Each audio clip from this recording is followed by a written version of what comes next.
Na edição de hoje, abrimos novamente espaço para uma arte que não apenas retrata a nossa realidade, mas que a questiona, a desconstrói para reconstruí-la e assim contribuir para o amadurecimento de toda a sociedade. Recebemos uma cineasta que é uma das vozes femininas mais fortes e premiadas do audiovisual. Ela é diretora, roteirista e produtora, responsável por filmes que marcaram gerações e definiram o novo cinema brasileiro. Sua obra é um baluarte para entendermos a condição da mulher e a necessidade da constante defesa da democracia em nosso país. Um cinema que se dedica a combater a invisibilidade e celebrar a pluralidade. Entre outras produções, assina clássicos como Um Céu de Estrelas, premiado em Havana e Brasília, que acaba de ser restaurado e será relançado em 2026. Através da Janela e Antônia, filme que viria a se tornar série na TV Globo. Temos o prazer e a honra de receber Márcia Leles de Souza Amaral, conhecida por todos e todas como Tata Amaral. Que prazer e honra recebê-la aqui. Tudo bem, Tata? Tudo bem, o prazer é meu. Que raríssimo uma apresentação onde meu nome de batismo é denunciado. Aliás, é um nome muito bonito teu. Eu adoro Tata Amaral, viu? Mas eu achei muito bonito, que eu também não sabia. Ah, eu achei muito bonito e bacana de se falar também, né? Eu acabei mudando primeiro porque Tata, meus pais tiveram trabalho em encontrar um nome para mim, mas quem me batizou mesmo foi minha irmã, mais nova, que não sabia falar meu nome e me chamava de Tata. Que maravilha! E aí que eu permaneci Tata, a tal ponto que acho que hoje nem o gerente do banco me chama de Márcia. Que maravilha! Eu tenho um apelido que vem antes do meu nome, que é Dom. E às vezes eu chamo o Uber, o cara fala Dom, aí eu estranho assim, né? Bom, Tata, querida, eu tenho observado, eu queria te provocar em relação a isso, que a gente depois de um tempo muito difícil, numa perspectiva de política pública, de cultura, a gente começa a respirar. Sobretudo no cinema, no teatro. Eu queria saber se você divide essa opinião, como é que você está vendo esse momento? Olha, eu estou vendo esse momento com muita alegria, obviamente, né? O nosso Ministério da Cultura foi reconstruído, temos uma ministra mulher negra, temos uma secretária do audiovisual mulher negra, Joelma Gonzaga, e ao mesmo tempo, né, existe uma reconstrução do pensamento e da política pública relacionada à cultura, né? Porém, esse pensamento está sendo ajustado. O que está acontecendo agora, que é muito problemático para a gente, é que, obviamente, que está havendo uma desfinanciarização dos eixos tradicionais de produção. Rio e São Paulo, por exemplo, que são os eixos tradicionais de produção e que construíram ao longo da sua história diversas empresas de pequeno e médio porte, a gente está sem trabalho. Então, no momento em que todo o Brasil está recebendo recursos públicos para trabalhar, etc. Então, é um momento muito delicado para a gente, porque é uma política pública da regionalização, da inclusão, que nós, né, a maior parte dos produtores culturais, sempre defendemos e lutamos, mais que defender, nós lutamos, né, pela diversidade, pela regionalização e pela inclusão de gênero e raça. Porém, nesse momento, nós estamos excluídos aqui, né, em Rio e São Paulo, dos recursos públicos, né? Os grandes, sim, continuam tendo acesso às grandes produções, né? Mas a gente está, enfim, o que está acontecendo que é muito grave é empresas fechando. Não só as empresas produtoras, mas empresas de finalização, de edição de som, de mixagem, de animação. A cadeia toda. A cadeia, porque exatamente a gente é uma cadeia muito respeitável, né? Nós temos enfim, a gente tem uma empregabilidade muito grande, né? Só aqui, estamos nós dois, só aqui na sala. Vocês não sabem, mas tem mais 4 pessoas trabalhando, fora as que não estão trabalhando na sala. É mais umas 4 ou 5. Mais umas 4. Então, para pôr ao ar esse programa, a gente está falando de 10 pessoas, sendo que vocês estão vendo só 2. Então, é uma cadeia muito amplificada. E quando existe um estrangulamento do financiamento, essa cadeia fica sem chão, né? E a gente está precisando, né? A gente está convocando o governo junto com a gente a ajustar a política, porque, né, é um pouco o que aconteceu na TVT do Grande ABC. Aconteceu isso, né? Primeiro uma grande atividade, né, de produção e financeira, e de repente você tira a produção de lá. Sim. Né? Tanto por que tirar, né? A grande maioria dos funcionários aqui são de lá, né? Exatamente. Vieram juntos de lá. Bom, Tata, e como é que está essa relação com o governo? Tem diálogo? Como é que vocês estão conseguindo... Lidando, né? Bom, primeiro que o nosso setor audiovisual é um setor muito maduro. Eu quero declarar isso aqui. Acho que o primeiro posicionamento em defesa do cinema brasileiro que eu conheço, assim, que é público, foi a Carmen Santos, na década de 30, defendendo o cinema brasileiro.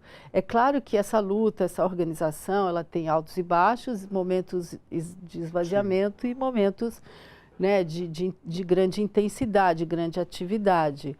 Mas nós temos muitas associações, tem associação, as mais clássicas, né, antigas, a PACE, que é a associação da qual eu pertenço também, né, dos profissionais de direção, principalmente de São Paulo, tem a Abrace, que é o mesmo do Rio, tem o CIAESP, que é o Sindicato das Indústrias, tem a Associação de Roteiristas, de Pesquisadores, de Fotógrafos, tem a Associação de Produtores Independentes, que é nacional, tem, olha, é realmente... Um setor muito organizado. Muito organizado, animação, enfim, isso é muito importante. Então, isso faz com que a gente busque o tempo todo uma interlocução com o governo, porque nós somos a favor desse governo e a favor, inclusive, para discutir. Construir, né?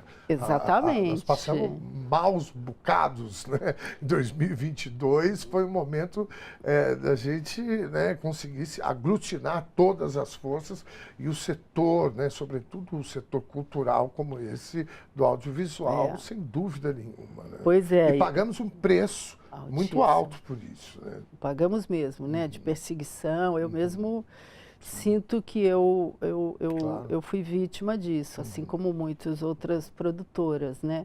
Então, ou seja, né, é maravilhoso o que está acontecendo, mas como tudo, precisa ser ajustado e por isso precisa haver a troca entre governo e sociedade civil, né? E preciso reafirmar que nós somos um setor maduro, que pensa, que estuda, que entende de lei, que entende, sabe, tem grupos de trabalho. Então, realmente, eu tenho muito orgulho de fazer parte desse setor, faço parte da PACE, que é a Associação dos Cineastas Paulistas, faço parte do CIAESP, que é a Associação das Indústrias do Audiovisual Paulista, porque eu sou uma produtora de médio porte, mas sou uma produtora, e também faço parte de um grupo chamado Mais Mulheres, que é um grupo que batalha pela equidade de gênero no audiovisual. Maravilha. Bom, vamos dar um passo atrás nessa história, porque para quem está nos assistindo, isso está acontecendo comigo agora. Eu estou vendo você falar e eu fico pensando, cara, desde quando que essa mulher é desse jeito? Desde quando que ela enxerga o mundo dessa perspectiva tão interessante e progressista, que hoje em dia eu não imaginava que a gente ia viver isso, mas hoje em dia é um valor muito importante, né? Então eu quero te perguntar, houve alguma virada de chave na tua vida que você passou a olhar o mundo dessa perspectiva? É uma herança familiar? Como é que surgiu isso para você, Tata? Olha, a virada de chave, quer dizer, a formalização, né, do que eu pensava e queria e imaginava, aconteceu quando eu entrei para uma organização chamada Organização Socialista Internacionalista, que era uma organização trotskista no final dos anos 70, já no momento de abertura, de reorganização dos movimentos estudantis. Pronto. E a cara pública dessa organização se chamou Liberdade e Luta, que estava justamente organizada na reconstrução dos órgãos de representação do movimento estudantil, ao mesmo tempo em que acontecia essa reorganização, que nem era uma reorganização, porque os sindicatos não deixaram de existir, mas era uma retomada dos movimentos sindicais no grande ABC. Então a gente eu nasci com São Bernardo. Tá explicado. Agora, anos depois, já adulta, eu percebi o quê? Que a minha mãe, que era uma professora primária, na verdade era uma feminista, mas ela não sabia, não se declarava, mas tudo que ela pensava na vida era, assim, uma coisa que mais me faz lembrar e que tem a ver. Tem uma herança.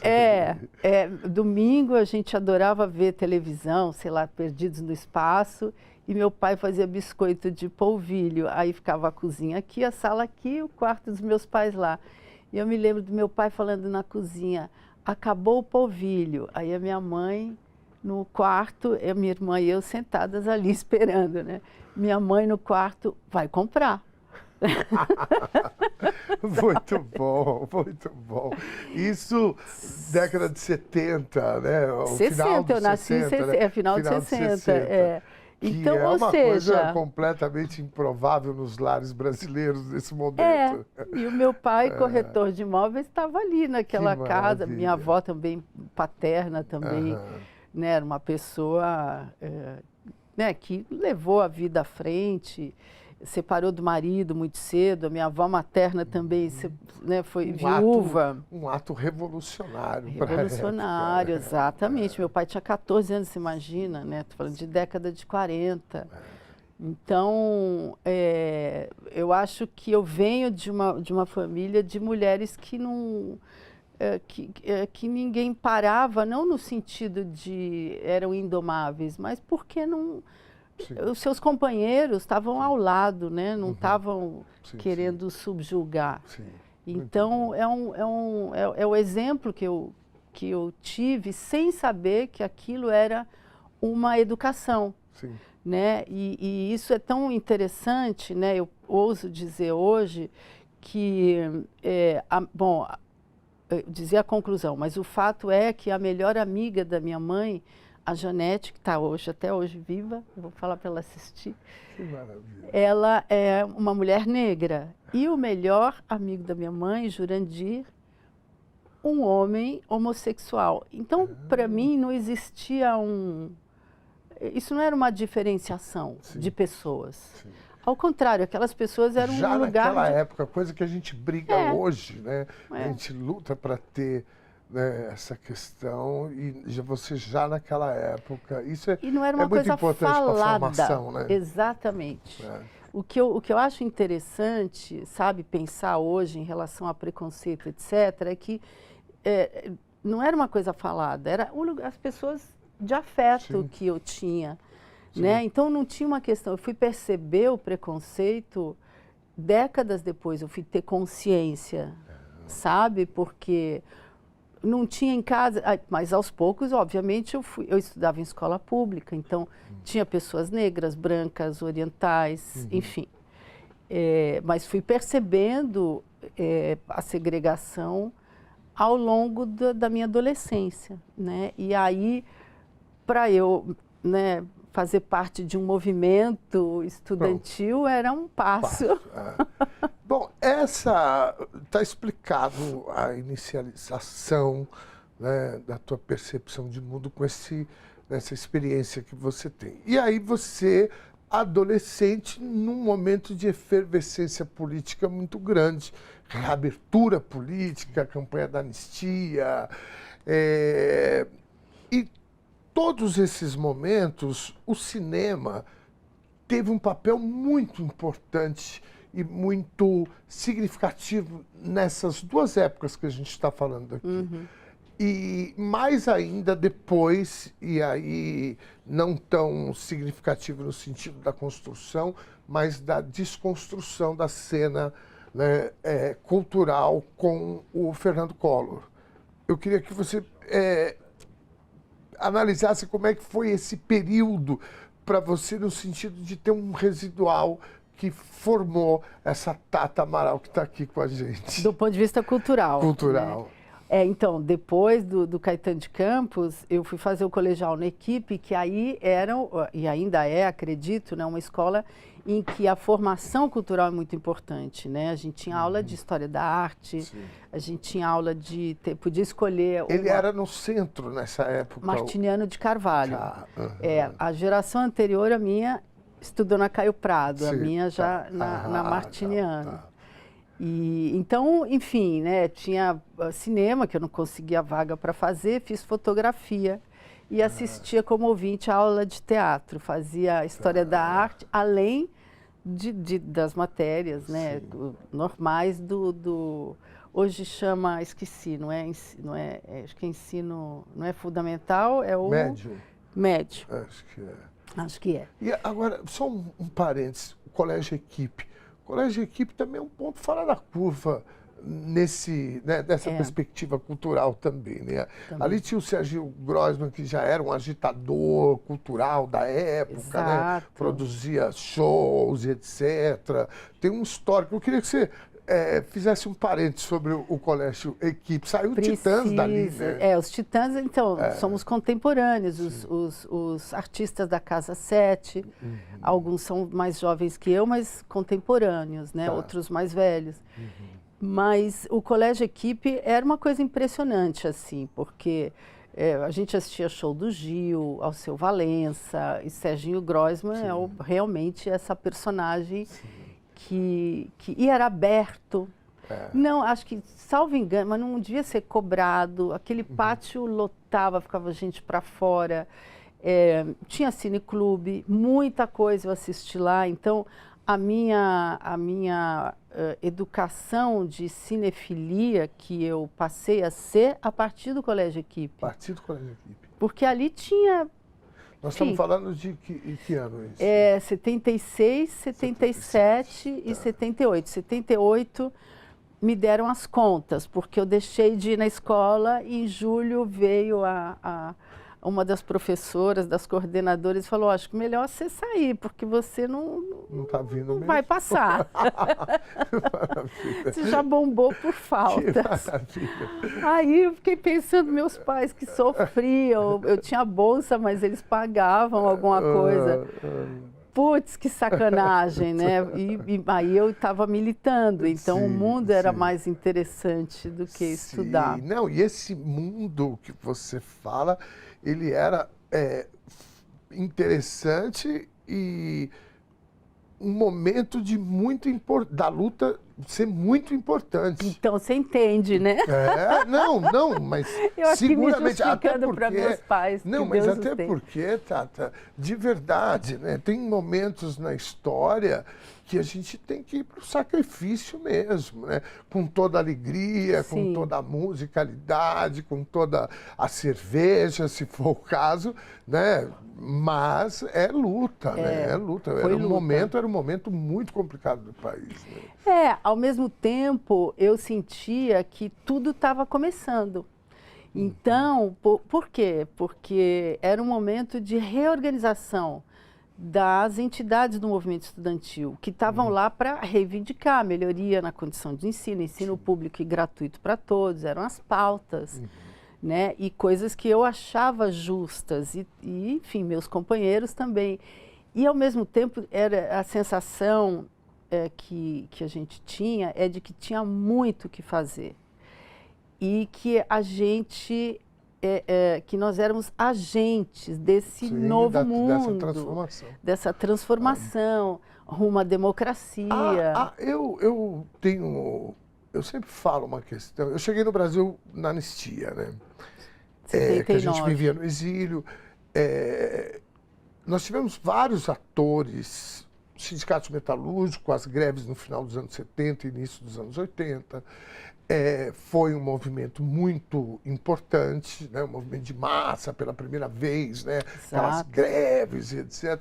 Agora, nós temos outros movimentos, né? A campanha pela anistia, né? A movimentação dos artistas, tudo isso foram frontes que ajudaram a construir a redemocratização do país, que não é pouca coisa. A gente vivia sob, né, a tutela das Forças Armadas, dos governos militares, que estavam aliviando um pouco, por conta da pressão, né, as mortes, desaparecimentos e etc. Então, esse movimento que você fez parte tem uma importância muito grande na história do Brasil.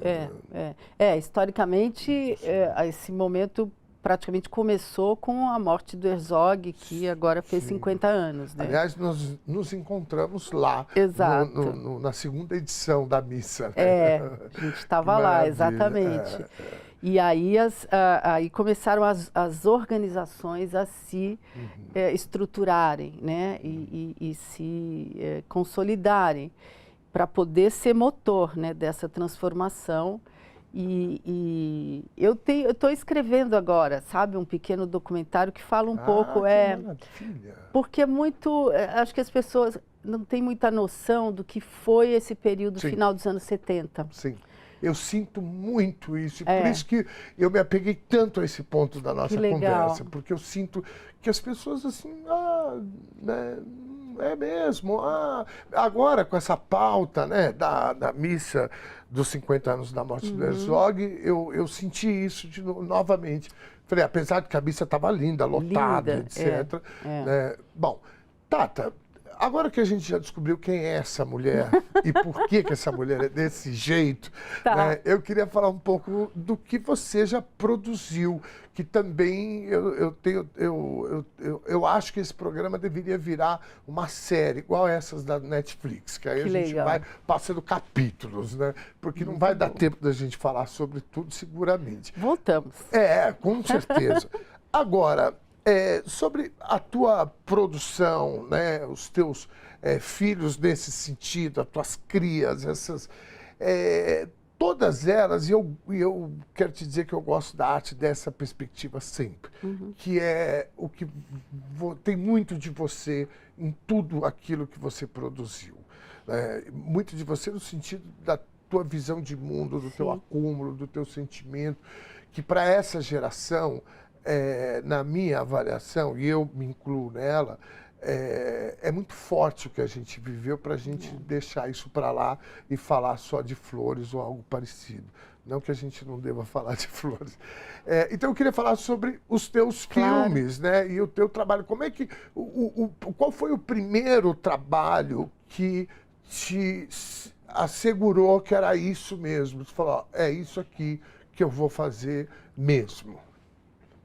Olha, o primeiro trabalho foi depois de eu ter certeza que eu queria fazer isso mesmo, sabe? Que maravilha! Mais interessante ainda. Verdade, porque como eu tive essa felicidade de fazer o terceiro colegial em 3 anos e meio, porque eu bombava por faltas, por N coisas que aconteceram. Estava fazendo já a pós, né? Você já estava fazendo mestrado, pós, na prática. Exatamente, na prática.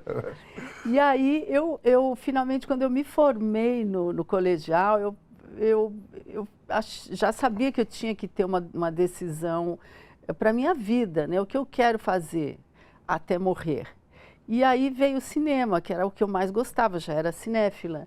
Tá. Só que era uma decisão assim, então tá, mas você vai trabalhar com o quê? Não, com cinema, eu vou me profissionalizar em cinema. Mas era quase que como dizer, você marciana.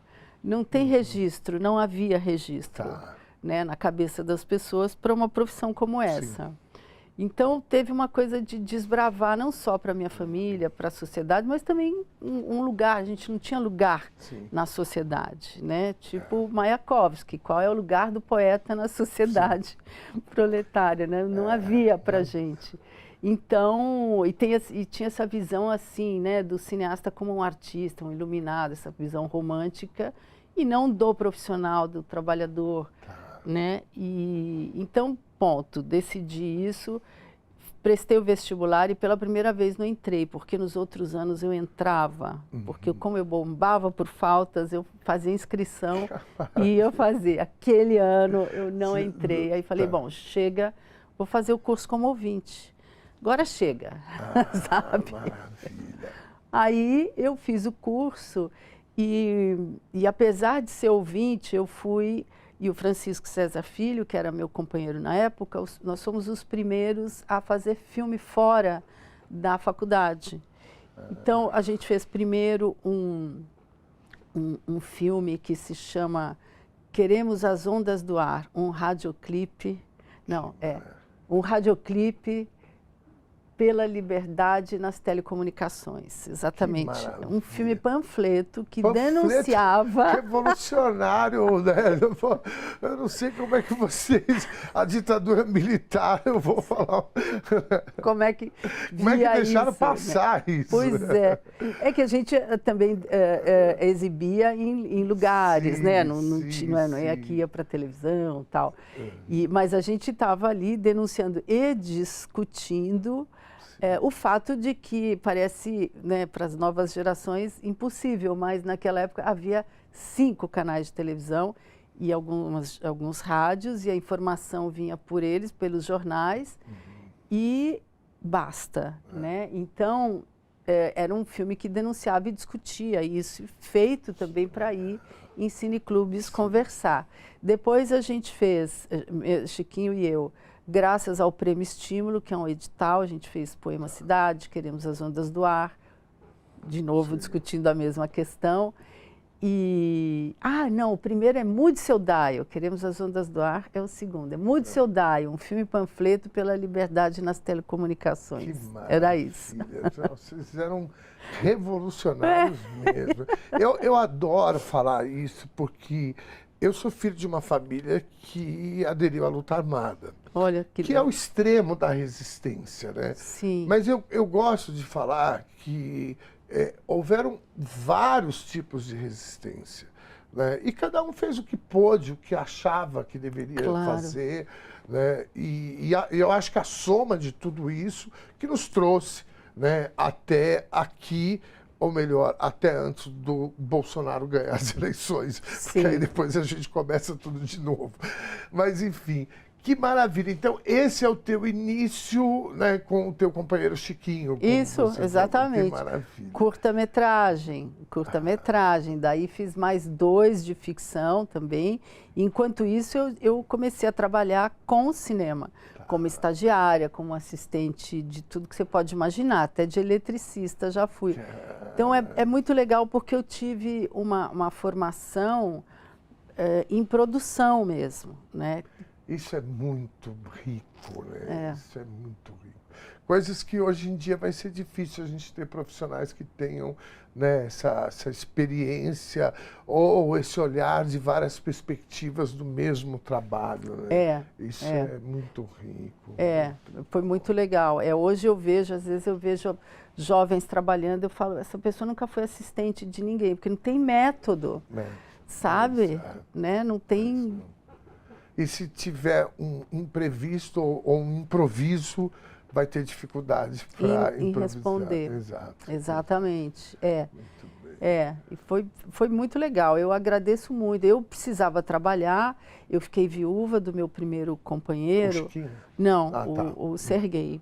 que é o pai primeiro pai da minha filha. E então eu precisava trabalhar, não tinha jeito, né? E aí eu fui trabalhar com o cinema. Esse era um desafio. E aí, por isso, eu ia em todas as funções, como estagiária, assistente, era isso, né? E aí, com o Chiquinho, logo depois, né, eu conheci o Chiquinho César Filho, que também se tornou cineasta comigo, e que é o pai da minha filha. Que maravilha. E hoje ela tem quantos anos? 46 anos. Que maravilha. E é cineasta também. Cineasta também. Tinha que ser também, né? Tinha que ser. Muito bem. Você está relançando agora para 2026 mesmo? A gente estava na dúvida. Porque ele já teve alguma exibição dele? Foi. Já, né? Ele, a pré-estreia, reestreia mundial, como disse o Jonas, foi na mostra do filme Um Céu de Estrelas, que é o meu primeiro longa. Tá. E que foi remasterizado numa parceria com a Cinemateca Brasileira, a Gulani Mais, que é a distribuidora, e um grupo grande de apoiadores. A gente fez um financiamento coletivo. E passou na mostra e vai passar novamente, dia 22. Maravilha. Esse, a gente tem licença para exibir aqui, na TVT? Salvo engano, tem sim. Eu tenho certeza, tem sim. Se não tiver, vamos ver se a gente pode providenciar para a gente colocar. Mas eu acho que tem, viu? Eu acho que tem. Além do Hoje, do Trago Comigo e de uma série que eu acho que é o Causando na Rua. Para quem não sabe, a gente tem o Cine TVT aqui aos sábados, só produções nacionais, às 9h30 da noite. Vamos ver se a gente reestreia este aqui também. Aqui também, muito bom. Porque 2026 ele vai entrar em circuito comercial de salas. Claro, um circuito, né, porque agora, o que está acontecendo? Assim, para te falar de remasterização. Nos anos 2000, principalmente a partir de 2005, houve uma mudança tecnológica muito grande, onde as matrizes que antes eram de película 35 milímetros deixaram de existir. Então as obras elas passaram a ser finalizadas em veículo digital e os cinemas também. E os filmes que foram feitos em película deixaram de ser exibidos, porque não tinha mais onde exibir. Então, o que hoje está acontecendo é que a gente está precisando retomar o nosso acervo para conhecer nossa cultura, porque tudo é digital. Se você tem uma história que não é digital, você precisa digitalizar essa história para as pessoas terem acesso. Que bom que você já deu início nesse processo. Já, e são 3 filmes em película, os 3 digitalizados, que a Gulani vai lançar ao longo do ano que vem e do próximo. Mudando de pão para bolinho. Vamos. Aproveitando esse gancho que você me entregou agora, dessa mudança do analógico para o digital, na tua opinião, o que mais teve de mudança nesse sentido, ou melhor, de consequência nesse sentido, como essa de você não ter onde exibir, por exemplo, o que é analógico ainda? Claro. Para além disso, quais outras implicações a gente teve? Bom, basicamente o digital, ele democratiza, em teoria. Tá, em teoria. Em teoria. Se você pensar que quando eu era adolescente, eu era informada, e você também, né? Por algumas famílias. Algumas famílias, donas de conglomerados de comunicação, né? Enfim. E mais nada, ou seja, era uma maneira...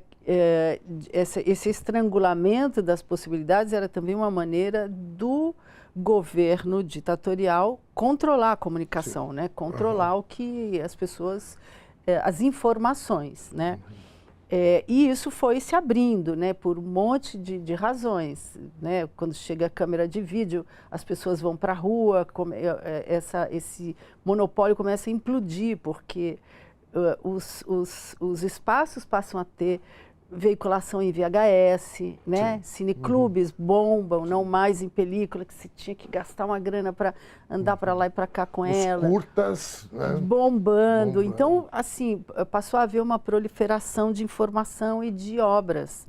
E depois, com a trilha, né? Porque o que aconteceu com o digital, a web, ela é um trilho, né? Ela é uma estrada. E quando essa estrada ela se multiplica, passam a se multiplicar as possibilidades de produção e de veiculação.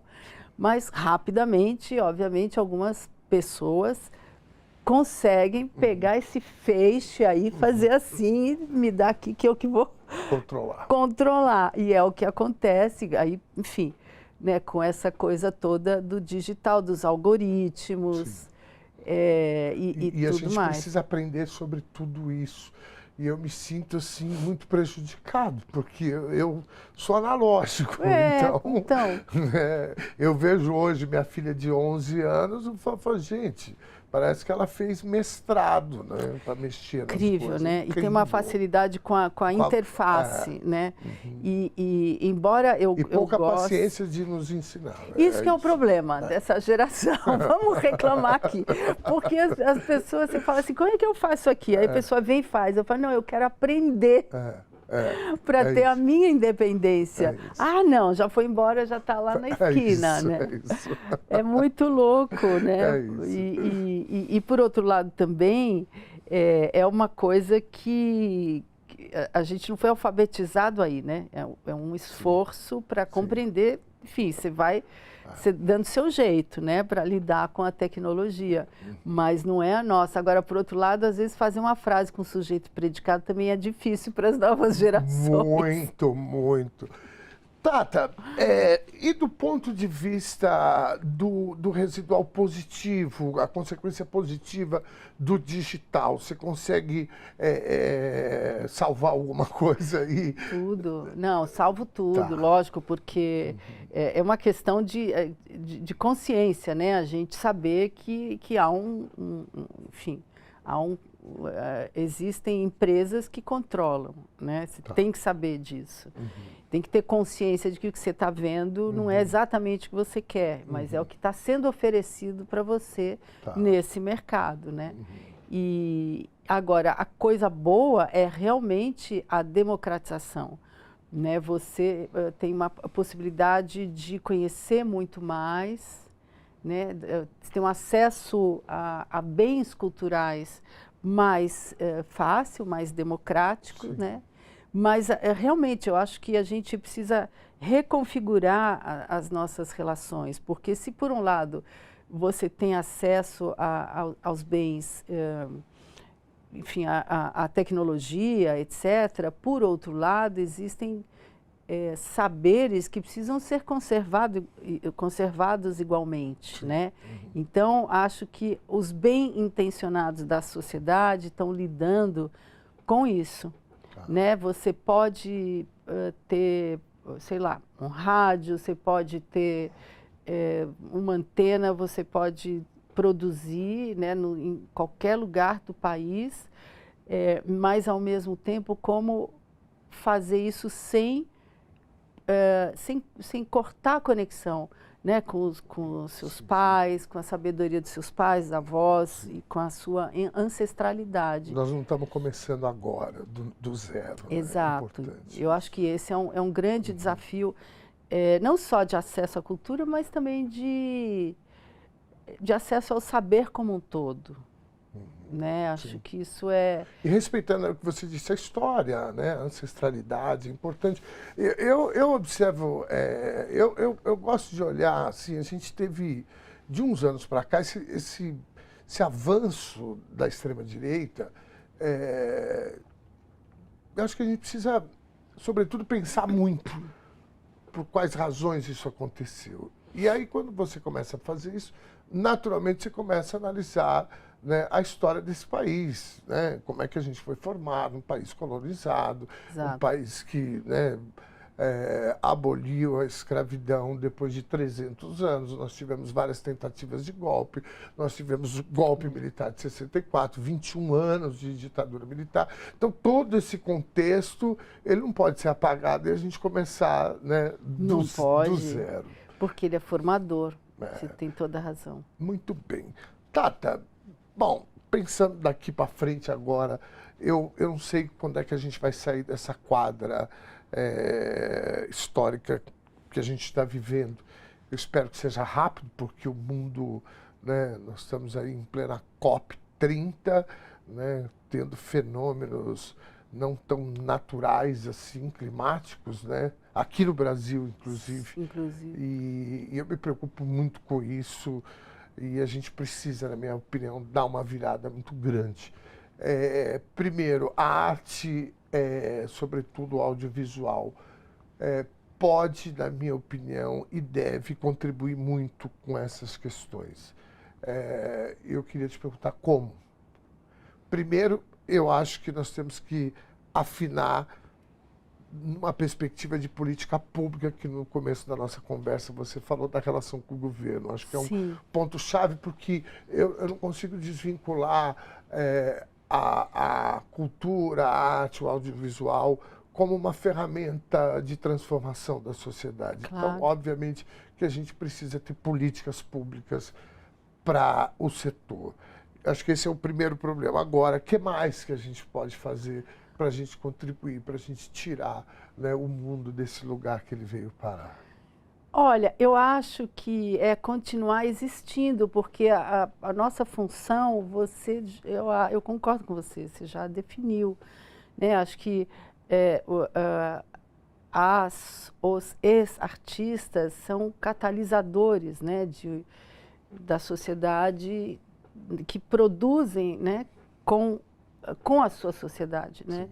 A gente não está desvinculado mesmo, né, os mais abstratos, né? A própria arte abstrata é uma arte vinculada, né? Ela está assediada, assentada, né, num tempo histórico, numa sociedade. Então, eu acho que as políticas públicas que garantam a nossa existência independente, elas são fundamentais. Então, por exemplo, no audiovisual, garantir recursos públicos para a produção independente, contribuir para a criação de plataformas brasileiras que exibam conteúdos brasileiros. Elas existem, mas elas estão muito descapitalizadas hoje em dia.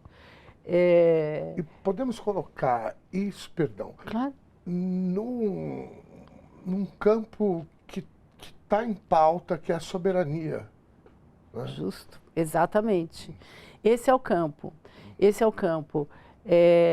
Eu vou te dizer uma coisa, contar uma pequena história muito curiosa. Assim, quando minha filha era pequena, e nos anos 80, eu levava ela para o cinema, mãe irresponsável que era, para ver qualquer coisa. Enfim.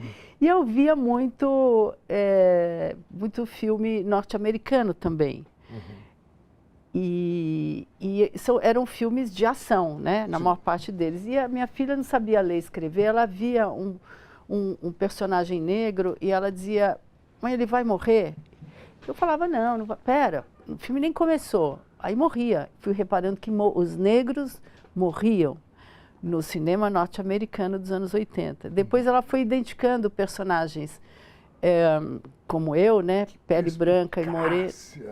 Ela não lia ainda, ela via, né, a representação, enfim, as histórias através do que ela via, e ela não falava inglês, então ela estava ali só buscando, né? Sim. E as pessoas de cabelo preto eram os vilões, né, traficante, bandido, ou seja, latinos e árabes. E o fenótipo, né, não existe, mas esse tipo, mas enfim, o tipo. E aí eu percebi a responsabilidade da minha profissão em trazer para a tela outras construções, outras possibilidades. Né? Anos depois eu fui fazer Antônia. exatamente por isso, porque não existia uma representação positiva da mulher negra. E como é que isso é uma deformação, Sim. né? Não existir uma representação positiva da mulher negra. E aí, é claro, né, eu contei uma história que diverte, é um musical, assim como aquele filme de ação que estava veiculando conceitos que a gente não percebia. Soft power. Soft power, exatamente. Então, nós temos que fazer isso, a gente tem que continuar fazendo, com liberdade, e ter canais para distribuir aquilo que a gente faz e financiamento para seguir fazendo. Porque sem o financiamento público, você não tem a diferença. Porque o mercado, você fala, o mercado regula. Você vai fazer do interesse deles. Isso, só filme bélico, só filme que um mata o outro, porque né, o norte-americano, por excelência estadunidense, tem uma cultura bélica de império, de dominação. Né? A gente tem outras coisas para contar. Isso é uma coisa, sabe, Tata, que eu vejo a importância da arte, sobretudo o cinema, porque os estadunidenses usaram o soft power já há muitos anos para construir essa dominação cultural, né? Eu me perdoo o vocabulário, mas eu quando vejo tanta gente idiotizada por aí, hoje mesmo, né, essas pessoas defendendo a extrema-direita, as pessoas completamente confusas, o Trump penalizando o país, as pessoas com bandeira dos Estados Unidos, tudo isso é fruto de uma dominação cultural, né? Então, portanto, eu sempre olhei o audiovisual, sobretudo né, o cinema, como uma trincheira muito importante. E eu, na Argentina, eu saí do Brasil muito pequeno com a minha mãe, na condição de refugiados, e nós fomos para o Chile, depois do golpe para a Argentina. E, aliás, agora saiu o filme da Flávia Castro, As Vitrines, né? Que é uma história de crianças que viviam na Embaixada da Argentina, e era o meu caso e do meu irmão. Olha, né? que interessante. Então, assim, de novo, o cinema, ele tem... E lá na Argentina, né, a gente tinha também, assim, para passar o tempo, minha mãe pegava a gente, era uma forma também da gente estar mais seguro, porque você está dentro do cinema. Eu tenho 2 tios que são desaparecidos, que desapareceram na Argentina. Né? Então, o cinema, para a gente, sempre foi um lugar de... E eu sempre pensei, né, falar, gente, eu já assisti tanta coisa no cinema que me transformou e me transforma de novo cada vez que eu vou. E eu falo, cara, a gente tinha que ter essa consciência. E quando saiu esse termo, soberania, voltou à pauta e passou a ser, para nós sempre teve, mas começou a se popularizar, né? Olha, a soberania, porque nós precisamos defender a nossa soberania. Fala, gente, olhem para o cinema. O cinema pode nos ajudar, né? Porque foi, na minha opinião, o cinema estadunidense, né? Que nos levou a essas questões culturais que a gente tem, né? Dominação cultural de boa parte do povo. Então, de novo, né, eu te falo aqui que eu tenho muita expectativa no cinema. E aí eu quero te perguntar, você já falou no começo da nossa conversa que você já está produzindo e tal, o que mais você pensa e o que você ainda não começou a produzir que gostaria de produzir? Olha, essa pergunta é maravilhosa. Pergunta também, desculpa. Tá? Não, primeiro é que eu fiquei muito comovida por isso que você contou, né? Uma pessoa que é tocada, uma criança que é tocada por essa magia, né? Enfim, que tem chaves ali. Acho que o cinema, a literatura também, a música, teatro, acho que as artes mesmo, né? Tem a possibilidade de tocar, né? A gente no espírito, na alma, né? E nos, enfim, nos fazer tremer, né? Para o bem. E uma das coisas que eu estou fazendo agora, há já alguns anos, são utopias. eu estou produzindo coisas na perspectiva da utopia. Que maravilha. Por quê? Porque eu me dei conta de que a gente, assistindo às séries de TV, principalmente na pandemia, a gente ficou trancado Sim. via televisão, e era só distopia. E eu comecei, e aquele distópico presidente, não é, que a gente tinha, aquele momento que o atual ministro Fernando Haddad, ele definiu, ele disse assim, logo no início, é muito difícil lidar com um vírus e com um verme ao mesmo tempo. Eu nunca vou me esquecer dessa, porque foi a melhor formulação. Sim. Então, a gente estava vivendo a distopia e ali eu já tinha feito uma série, As Protagonistas, com essa perspectiva de no final, de ter um discurso libertador e utópico nesse sentido, assim, apontar caminhos, né? Apontar para onde a gente quer chegar e afirmar, é isso que eu quero. Fico tão feliz, sabe por quê, Tata? Porque eu olho essa geração, qual a gente faz parte. Sim. A gente tinha sonhos, a gente tinha utopia. Isso. E me entristece demais você olhar para o Brasil de hoje e você falar assim, gente, ninguém sonha. Né? Não existe mais utopia. Que felicidade que você me deixou agora de saber que você está antenada com isso e produzindo. Muito. Que bom.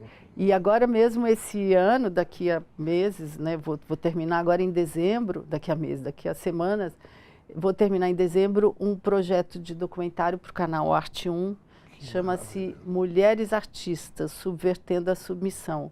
São mulheres artistas brasileiras do século XIX, que existiram, tiveram repercussão na sua época, ganharam prêmios, junto com Vitor Meirelles, com Almeida Júnior, com quem mais você possa imaginar, ganhando prêmio ali ao lado deles, e que ninguém conhece, que precisam ser desveladas, né?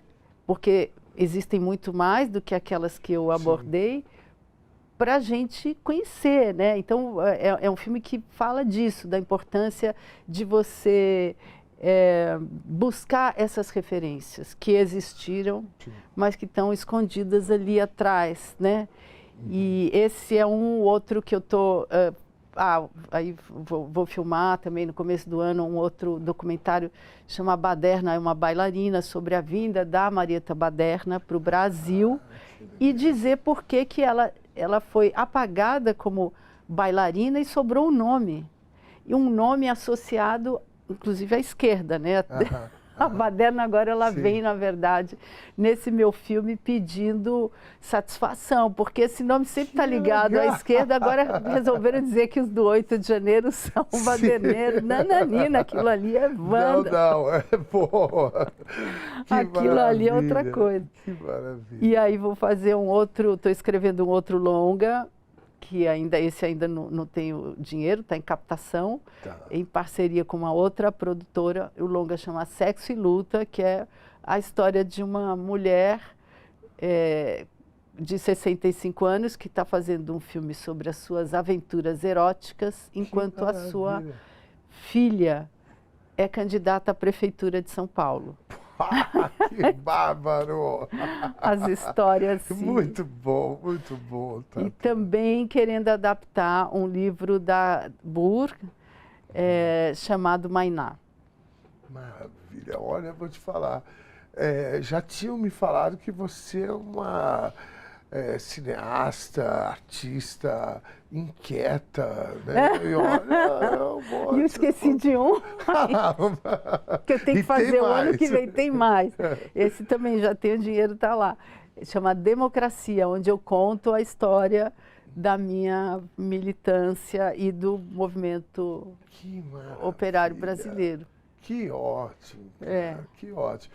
Bom, já quero te dizer que eu vou estar aqui acompanhando e que você venha aqui divulgar, né, e prestar contas, na verdade, né, desse monte de projetos que você está, né, alguns já, né, com barquinho na água já. E aí eu quero ver se a gente vem, tanto aqui como no jornal, que a gente discuta, fala, divulgue, etc. Com muito prazer, Dom, muito muito prazer mesmo. Para a Virei. gente fechar, eu preciso te perguntar, porque eu acho que a gente precisa, eu quero justificar minha pergunta, porque eu acho que a gente precisa sempre celebrar. Eu acho que faz parte, é um ritual a celebração. E você é uma cineasta muito premiada. Eu quero te perguntar isso. Primeiro, qual o significado que tem para você, né, num país como o nosso, no mundo que a gente vive, você ter essa quantidade de prêmios ou esse título de cineasta premiada, né? E qual prêmio que, né, você recebeu e falou, puta que pariu, ganhei? Olha, eu acho a premiação algo muito importante, porque é um reconhecimento. E claro que, né, numa democracia de verdade, né, você não precisaria disso, mas na nossa sociedade eu acho maravilhoso. Toda vez que eu recebo o prêmio é com a mesma alegria e pode ser do mais importante, sei lá, naquele momento, ao menos, eu acho realmente maravilhoso, porque em geral é um reconhecimento dos seus, né? Ou então do público, para aquilo que a gente faz. Então eu acho incrível. Agora, inesquecível mesmo foram os 2 primeiros prêmios que a gente recebeu. Um no Rio Cine Festival, para os nossos primeiros curtas, né? O Chiquinho e eu. Imagina o primeiro, assim, primeiro filme, vai lá e... Foi Vocês nossa. como ouvinte, né? A gente ouvinte da ECA, vai lá e ganha prêmio. Foi incrível, foi incrível. Depois tinha ainda a lei do curta, os curtas passavam antes do longa-metragem estrangeiro, né, nas salas de cinema. Sim. Enfim, maravilhoso. E eu não me lembro se foi o primeiro para Um Céu de Estrelas, mas assim, acho que sim, foi o primeiro. Não, o primeiro foi em Brasília, mas o que foi maravilhoso também, porque Brasília tem aquele cinema, quem não foi, quem gosta de cinema, tem que tentar marcar umas férias na época do festival, porque aquele Cine Brasília é enorme, lotado, as pessoas são os verdadeiros baderneiros lá do Clássicos da Baderna, dos teatros da Baderna, que se manifestam, batem palma, vaiam. E Um Céu de Estrelas, quando passou, dividiu opinião, tinha vai, tinha aplauso. E a gente ganhou um monte de prêmios depois. Então, foi muito importante. Agora, tem um outro que foi em Havana, para Um Céu de Estrelas, e ganhou o prêmio Ópera Prima, que é o primeiro filme, né? E não é ópera-prima, assim, o significado é primeiro filme. E aí foi demais, né? Porque eu estava em Havana, o filme Um Céu de Estrelas não é um filme político, enfim, é uma história, né? De amor que não deu certo. Então foi incrível, assim, para mim, voltar, aquele coral tá lá na minha estante até hoje. Muito bem. Tata Amaral, muitíssimo obrigado. Obrigada. Honrado, adorei a nossa conversa. Quero também repetir, fazer outras vezes aqui. E vamos fazer, porque o que você tem de coisa para acontecer e a gente falar do que já aconteceu, nós vamos ter anos e anos de participação tua aqui no Conversa Sem Curva. Com muito prazer. Muito obrigado, muito viu? bom. Desejo um ano muito bom, produtivo para você, com muita força. Muitíssimo obrigado. Que seja. Obrigada e para você também. Muito bem. Assim chegamos ao fim dessa edição mais do que especial do Conversa Sem Curva. Uma edição que nos ajudou a compreender que a produção cinematográfica, a arte em sua concepção, não surge por mera combustão espontânea, através das histórias, da trajetória e do olhar sensível da cineasta Tata Amaral. Podemos ver que a criação artística é inseparável da busca por justiça social. A sua obra demonstra que a forma como contamos nossas histórias e quem as conta é, em si, um ato de aprofundamento político e de aperfeiçoamento social. Ao mesmo tempo, em que lança luz às questões femininas e de classe, sua obra é a prova de que o cinema oferece caminhos para a reconexão, de nossa humanidade e para o combate às desigualdades sociais. Como disse no início do século passado o poeta russo Vladimir Mayakovsky, a arte não é espelho para refletir o mundo, mas martelo para forjá-lo. Muito obrigado, Tata Amaral, por sua coragem e sua arte e por forjar um cinema que contribui para que a nossa sociedade amadureça e seja mais justa. Beijo enorme e até a próxima!